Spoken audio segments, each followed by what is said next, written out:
안녕하세요. 저는 30 초반의 미혼 여성입니다. 제가 얼마 전 오랫동안 사귀던 남자친구와 결혼하기 위해 상견례까지 진행하다가 겪었던 일이 상당히 원통해서 여러분께 들려드리고자 사연을 적습니다. 저는 20대 중반까지 결혼 생각이 그리 없었습니다. 직장도 대기업이라 나쁘지 않았고 돈도 잘 버는 편이었고요.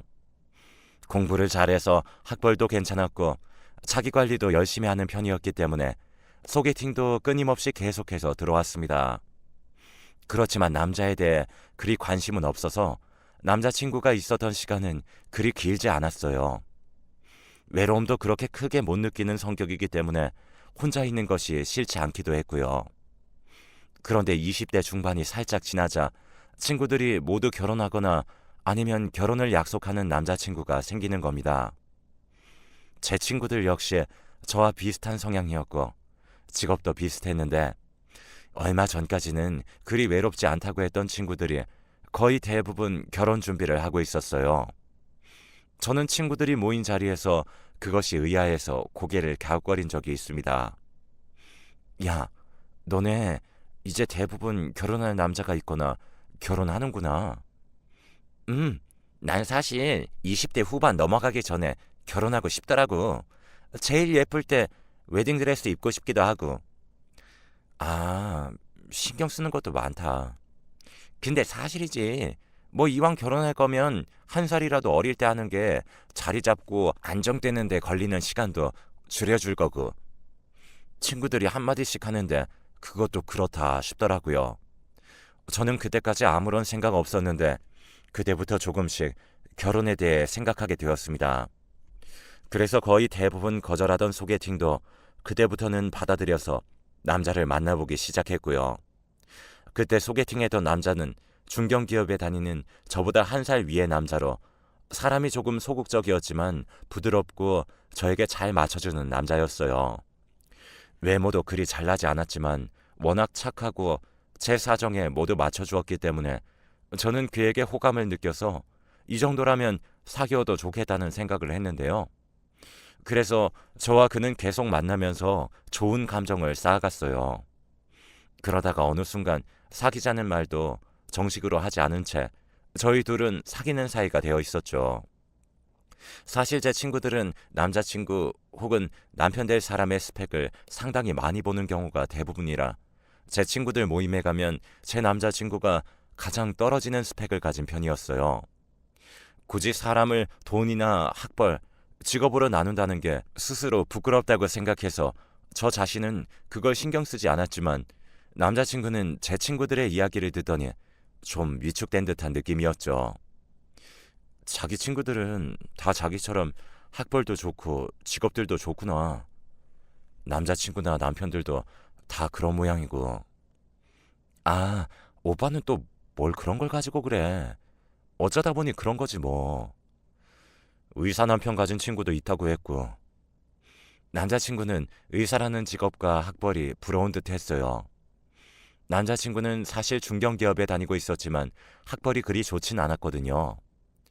남자친구는 잠깐 말이 없더니 곧이어서 중얼거렸어요. 하지만 우리 집 그래도 재산은 좀 있어. 응? 뭐라고? 저는 잘못 들은 줄 알고 다시 물었어요.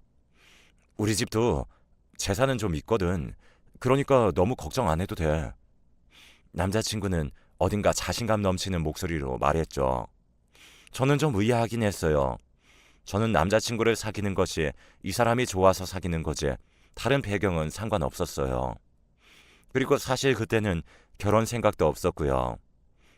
하지만 저도 특별히 싸우거나 문제 만드는 것을 싫어하는 성격이다 보니 남자친구와 생각보다 오래 사귀게 되었어요. 사실 성격적으로는 크게 안 맞는 부분도 없었거든요. 그리고 20대 후반이 되어 30대에 넘어갈 때가 되자 주변 친구들이 전부 결혼한 뒤였어요. 정신 차리고 보니 저만 혼자 남아 있어서 불현듯 위기감이 엄습했었죠. 남자친구 역시 어느 순간부터 조심스럽게 제게 결혼 얘기를 꺼내기 시작했고요. 자기야, 우리 이제 결혼해야 하지 않을까? 그런데 선뜻 응 그러자 하는 대답이 안 나오더라고요. 제가 다소 망설이자 남자친구는 그럴 줄 알았다는 듯 한숨을 쉬었어요. 내가 스펙이 딸려서 그러지? 아니야. 그런 거 아니라는 거 잘 알면서 그래. 아니긴 뭐가 아니야. 걱정하지 마. 우리 집 재산 제법 많아서 아파트 한 채 정도는 해주실 수 있어. 남자친구는 자신감 있게 말했죠. 그때만큼 그가 자신 있게 말하는 모습을 보지 못했었던 것 같네요. 저는 재산 때문에 결혼하는 것도 아니었고 그저 남자친구가 저에게 잘 맞춰주었고 다정했기 때문에 결혼해도 괜찮을 거라고 생각했던 것뿐이었어요. 저는 그래서 며칠 뒤에 결혼하자고 답장을 보냈고 남자친구는 기뻐하면서 빨리 결혼 준비를 하자고 했죠. 사귈 때 고백이 없었던 것처럼 프로포즈 역시 뜻은 미지근하고 거의 없는 거나 마찬가지였어요. 저는 그리 로맨틱한 사람이 아니라 이벤트에 집착을 가지진 않았지만 이렇게 되자 뭔가 남자친구가 저를 너무 쉽게 취급하는 게 아닌가 싶은 생각까지 들었죠. 상견례 자리를 예약하면서도 그런 생각이 들었어요. 다음 주 주말? 그날 우리 아빠 친척분들 모임이 있으셔서 좀 곤란해. 자기야, 그건 다음으로 미루시면 안 되나? 아, 어떻게 미뤄? 어르신들이랑 보는 건데 벌써 몇 달 전에 잡힌 약속이란 말이야. 그래도 상견례가 먼저지. 딱 그날이 날이 좋거든. 우리 엄마 아빠는 그날 완전 시간 자유롭고. 그럼 이날로 하면 안 돼? 안 돼. 이날은 우리 엄마 친구분들이랑 골프 나가신다고 했어. 어처구니가 없어서 저는 잠깐 남자친구를 노려보았습니다. 아니, 그럼 어머니 골프를 미루시라고 해. 아니, 넌 어떻게 시어머니 될 분한테 그런 소리 하냐? 오빠가 장인어른 될 분한테 그런 소리 하는 건 괜찮고? 아니지. 그건 좀 경우가 다르지. 약속 미루는 거랑 예약된 골프 코스 미루는 거랑은 다르잖아. 뭐가 다른데? 어차피 상견례 하는 건데 천천히 미루면 되는 거잖아. 예약할 때 돈 먼저 내셨단 말이야. 좀 곤란하잖아. 아, 알았어. 그러면 그 다음 주로 하자. 됐지? 남자친구는 결혼 준비를 시작하면서 이전과는 다른 모습이 조금씩 드러났어요. 예전에는 100% 저에게 맞춰줬는데 제가 결혼을 승낙하고 준비가 진행되면서 점점 자기 위주로 말할 때가 많아졌죠. 그래도 저는 이왕 시작한 결혼 준비이니 트러블 없이 가고 싶어서 참았어요. 시어머니 되실 분을 처음 만난 건 사실 몇 년 전이었어요. 그때는 그저 사귀는 사이였을 뿐이라서 스쳐 지나며 만나서 웃으며 고개 숙여 인사한 것이 전부였는데 그때 받은 인상으로는 후덕하고 나쁘지 않은 분 같았어요. 시아버님 되실 분은 인상이 흐릿해서 기억이 잘 안 나고요. 아마 남자친구와 비슷한 인상인 것 같았죠. 두 분 다 인상이 나쁘지 않아서 앞으로 잘 지내보려고 기대에 찬 채로 상견례 날이 다가왔습니다. 상견례 날이 되어서 저와 부모님 그리고 남자친구와 남자친구 부모님이 만났어요. 그럭저럭 괜찮은 한식집에서 만난 것이라 조용했죠. 남자친구의 어머님께서는 시종일관 상냥하게 웃으셨고 아버님은 그리 말씀이 없으셨어요. 이 정도라면 시어머님 되실 분과도 잘 지낼 수 있겠다 싶어서 기분이 좋았죠. 하지만 상견례가 끝날 때쯤 남자친구의 어머님께서 그러셨어요. 아니, 난 우리 아들 너무 장가 보내기 아깝더라고요. 좀 더 우리 곁에서 살아주면 좋겠는데. 아, 오빠가 효자였나 봐요. 아무렴. 그래서 말인데 결혼하고도 우리 집에서 잠깐 살아주면 좋겠다는 생각을 해요. 내가 막 시집살이 시키거나 하는 성격은 절대 아니니까 너무 걱정하지 말고. 네? 제가 갑작스러운 말에 당황하자 남자친구가 자기 어머니 말씀 중간에 끼어들었어요. 아, 엄마. 지금 그런 말하기에는 너무 이르잖아. 지금 안 하면 언제 하니, 얘. 그런 소리 마세요. 나중에 해, 나중에. 어머님은 잠깐 투덜거리시다가 입을 다무셨어요. 그대로 상견례 자리는 끝이 났고 저는 조금 불길한 느낌을 가졌죠. 설마 아까 말씀은 그냥 해본 말씀이겠지 생각하면서도 불안감이 들었는데요. 그래도 남자친구가 중간에서 잘 끼어들어 마무리되었으니 앞으로도 그럴 거라고 마음을 다독였어요. 상견례가 끝난 후 저희 엄마 아빠는 고개를 갸웃거리셨어요. 왜요? 글쎄, 안사도는 좀 지내기 힘든 분 같더구나. 아빠는 망설이다가 말씀하셨죠. 저는 합가 말씀만 빼면 어머님 인상이 괜찮았었기 때문에 아빠의 말씀이 좀 의외였어요. 엄마도 아빠의 말씀에 고개를 끄덕이셨고 저는 이해할 수 없었지만 생각이 좀 많아졌어요. 그리고 상견례 날 이후로 어머니께서는 저에게 집으로 오라는 말씀이 많아지셨어요. 처음 간 날 저한테는 아무것도 시키지 않고 어머님이 직접 과일을 깎아 저에게 주시니 황송해서 몸둘 바를 몰랐어요. 연세 많으신 어르신이 직접 일하시는데 젊은 제가 앉아있는 것이 죄송스러웠어요. 하지만 이러면 당연히 남자친구가 나서서 직접 과일을 깎거나 했을 텐데 남자친구는 아무것도 하지 않은 채로 과일도 귀찮다는 듯 대충대충 먹고 내버려 뒀어요. 오빠, 자기가 먹은 건 다 먹어야지. 제가 남자친구한테 눈치를 줬지만 끄떡도 안 하더군요. 어머님은 괜찮다는 듯 손을 흔드셨어요. 아니다. 제가 원래 입이 좀 짧아. 원래 저러니까 네가 이해해라. 원래요? 그래. 집에서는 항상 그런단다. 밖에서는 이제 어른이 되었으니 티를 안 내는 거지. 집에서야 내 아들이니까. 어머님은 사랑스럽다는 듯 남자친구를 바라보았고 저는 뭔가 이상한 낌새를 느꼈어요. 말없이 과일만 먹고 있는데 어머님이 그러시더군요. 얘, 지난번에 말했던 거 생각해봤니? 네? 어떤 거 말씀하시는 거예요? 합가 말이다. 저는 깜짝 놀라서 남자친구를 바라보았어요. 빨리 지난번처럼 끼어들어 막아달라는 것이었는데 남자친구는 슬쩍 눈을 돌리기만 할 뿐 꺼낼 생각이 없어 보였어요. 어머님은 과도를 내려놓고 막힘없이 마치 준비한 듯이 말씀하셨죠. 우리 집에서 합가를 해서 한 1, 2년 정도 살면 아파트 하나 네 신랑 명의로 해주마. 어차피 앞으로 살려면 아파트 하나 있어야 하지 않겠니? 어머님은 아주 큰 은혜를 베푸시는 것처럼 말씀하셨죠. 우리 집이 그리 쪼달리게 살진 않았어. 넌 직업이 좋긴 하지만 아파트 하나 사려면 요즘 얼마나 오랫동안 모아야 하는지 잘 알지? 20평짜리 아파트라도 너 50 되기 전까진 꿈도 못 꿀 거다. 저는 일단 대답하지 않고 가만히 포크만 내려놓았죠. 남자친구는 슬쩍 제 눈치를 보더니 그제야 어머님의 허리를 찌르면서 속삭거렸습니다. 엄마, 그런 이야기는 좀 나중에. 결혼 준비 때문에 바쁜데 무슨 합가 얘기까지 해. 아유, 알았다. 무슨 이야기를 못하겠네. 얘가 아주 너 생각하느라고 애미를 잡는다. 잡어. 어머님은 저한테 아들의 애정을 빼앗기겠다며 장난스럽게 불평하고는 하셨어요. 그날은 그렇게 집에 왔는데 자꾸 기분이 이상한 겁니다. 이대로 결혼했다가는 당연히 합가해서 그대로 붙잡혀 살게 될 것 같은 거예요. 그래서 그 다음날 바로 오빠를 불러내서 이야기를 했습니다. 오빠, 대체 합가 이야기 뭐야? 합가?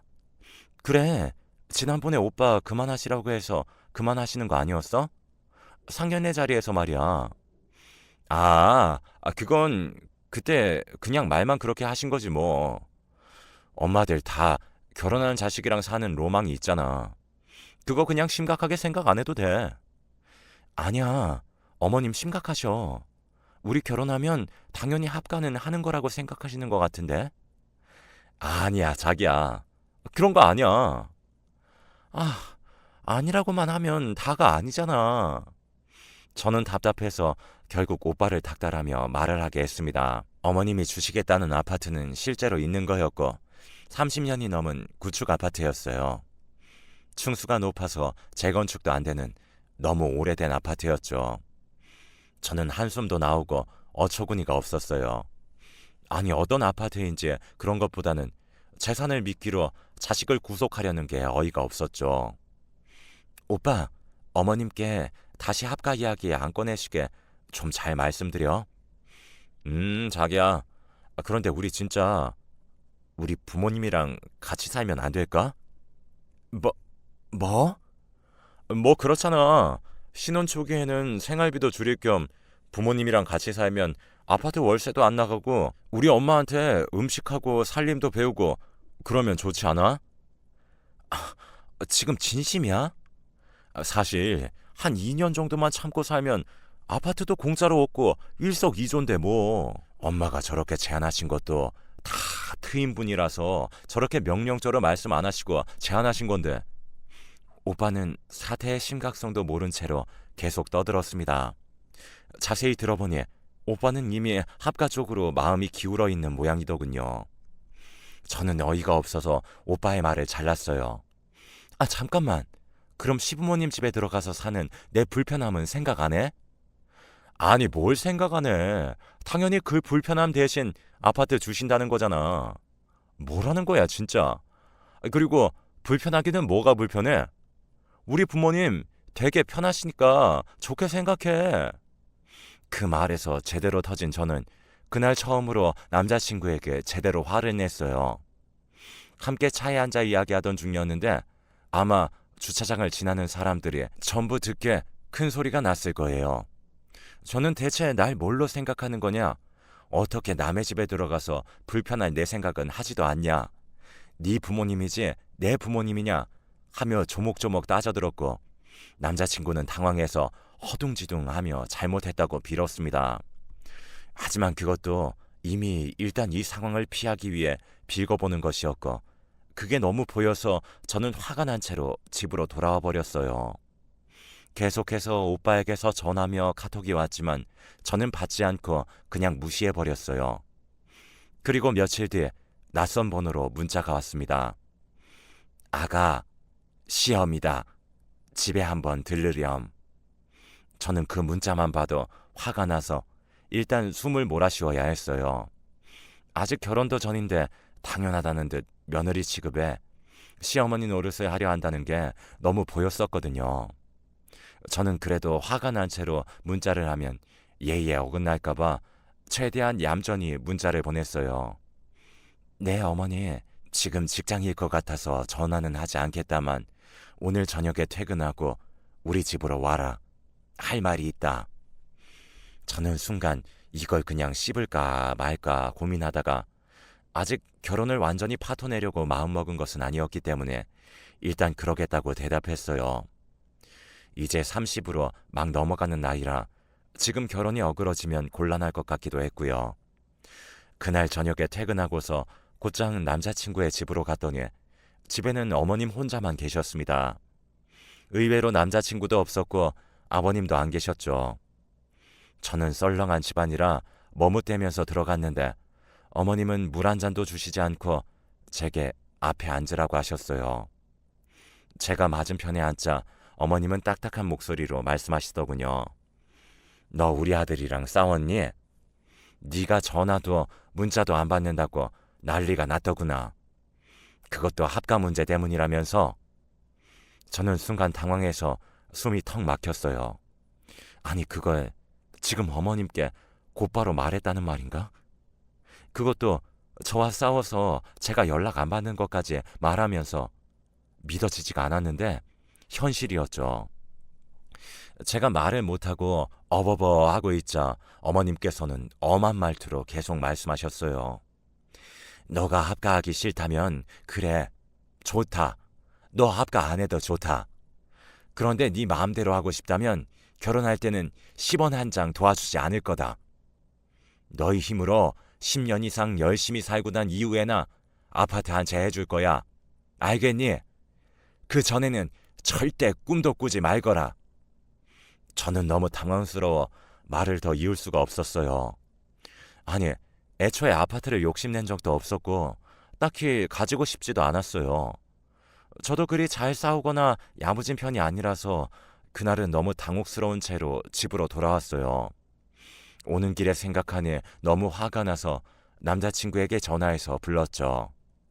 이제 이건 결혼하는 문제가 아니라는 생각이 들더군요. 이 결혼은 계속되면 제가 오히려 평생 불행해지겠구나라는 예감이 강하게 들었습니다. 처음에는 바빠서 못 온다며 버티던 남자친구는 지금 이대로 이별 통보를 받겠냐는 제 말에 급하게 저희 아파트 밑으로 달려왔어요. 그리 긴 시간이 걸리지 않은 걸 보니 회사에 있던 게 아닌 모양이더군요. 오늘 어머님이 나 부르셨어. 알고 있지? 엄마가? 난 몰랐어. 몰랐다고. 저는 어처구니가 없었어요.